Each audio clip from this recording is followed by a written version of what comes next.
Oi, o papo agora é sobre Juscelino Kubitschek e todas as suas realizações enquanto presidente da República entre 1956 e 1961. Basicamente, a gente pode destacar as duas maiores realizações do JK aqui. A primeira delas, a construção de Brasília, aqui a gente vê a Catedral de Brasília e todos os seus traços modernos aí, do Oscar Niemeyer, o arquiteto, que pensou nesse formato aqui, e a indústria automobilística que ganha bastante força no Brasil a partir da entrada, do capital estrangeiro e dessas multinacionais. Volkswagen, por exemplo, aqui uma foto da Volkswagen ali da região do ABC do estado de São Paulo, ok? Bom, um dos pontos principais do projeto de governo do Juscelino Kubitschek, projeto de governo esse nacional desenvolvimentista, o nacionalismo desenvolvimentista, onde o Estado é um tutor do processo de desenvolvimento, permitindo o investimento do capital privado, principalmente do capital estrangeiro, mas um dos principais fatores aqui são os planos de metas, onde o Juscelino Kubitschek vai estabelecer prioridades. Foram mais de 30, mas nós vamos destacar aqui as mais importantes. A questão da educação, dos transportes, da alimentação, da produção de energia, do crescimento da indústria pesada, da indústria de base, e junto com isso tudo nós vamos ter uma abertura econômica. Essa abertura econômica, pessoas, na verdade deve ser entendida como a entrada das multinacionais no Brasil, ou seja, houve uma entrada maciça do capital estrangeiro que vai investir pesado na indústria automobilística, na indústria de eletrônicos nesse momento da história, ok? Tudo isso a gente pode aí destacar, com relação a tudo isso, a gente pode destacar o grande slogan do governo do Juscelino Kubitschek, que foi o 50 anos em 5, desenvolver o Brasil, 50 anos em 5, a partir desses setores, a partir dessa planificação da economia, dos chamados planos de meta. Agora pensando nas realizações do Juscelino Kubitschek enquanto presidente da República, dentro da lógica do nacional desenvolvimentismo, dos planos de metas, a gente destaca a indústria automobilística, que esteve presente aí, ela inclusive se transforma numa das mais importantes indústrias do Brasil, onde o seu efeito multiplicador, que é aquela relação que existe de uma atividade econômica com outra atividade econômica, o efeito multiplicador da indústria automobilística passa a ser muito grande, e principalmente em função de diversas outras empresas que vivem em função da indústria automobilística, da quantidade de empregos que ela possibilita. Portanto, a indústria automobilística passa a ser uma realidade importante da economia do Brasil.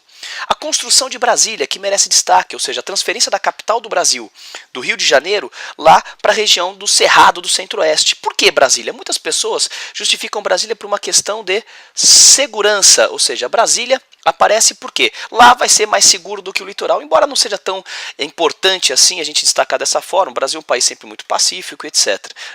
Mas enfim, outra justificativa. Juscelino Kubitschek pretendia afastar a capital da oposição. Aquela oposição implacável da mídia organizada pela UDN, pelo Carlos Lacerda, colocar a capital longe desse foco dificultava para essa oposição fazer justamente a oposição.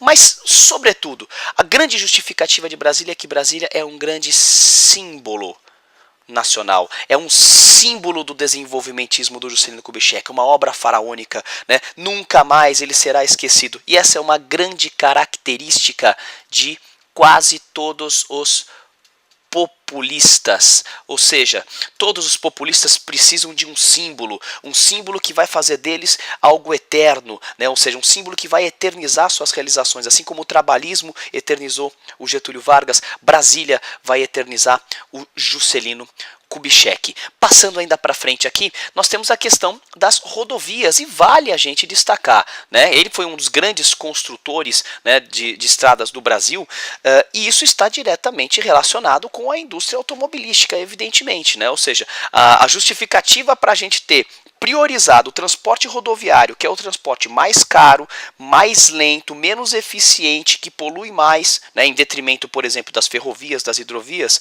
está diretamente relacionado com a presença da indústria automobilística, evidentemente, ou seja, as duas coisas estão diretamente relacionadas, ok? Ele vai ser o responsável por criar a Sudene. Superintendência para o Desenvolvimento do Nordeste, já pensando num desenvolvimento maior para o Nordeste, uma vez que esse desenvolvimento econômico do Brasil nesse período, né, principalmente na cidade de São Paulo e na cidade do Rio de Janeiro, coloca à tona a temática do chamado retirante, né? Ou seja, aquele indivíduo que sai da sua terra natal, sai da sua cidade e vai buscar melhores condições de vida. E esse retirante principalmente era nordestino, né? E ficava evidente que a região do Nordeste era uma região de desenvolvimento econômico menor do que as outras regiões do Brasil, e por isso ele vai criar a Sudene, para tentar dar um up nesse desenvolvimento econômico do Nordeste, ok? E tudo isso deve seguir, evidentemente, a oposição, né? Ou seja, essas realizações aconteceram, mas nós tivemos também as partes negativas, né? Ou seja, em contrapartida, aqui que nós vamos ter um gigantesco crescimento da dívida externa para a construção das rodovias, para a construção de Brasília. Nós vamos ter um crescimento da inflação, que se justifica por uma política emissionista. Ele vai emitir papel moeda, vai descontrolar as contas públicas, o que sempre gera inflação também, né? E nós vamos ter a desnacionalização dos setores, né, de setores da economia, ou seja, agora nós temos a presença do capital internacional no Brasil. Como a gente pode perceber, o Juscelino Kubitschek foi um presidente bastante intenso, de muitas realizações e de muitos questionamentos também, e que evidentemente vai sempre merecer um destaque na nossa história.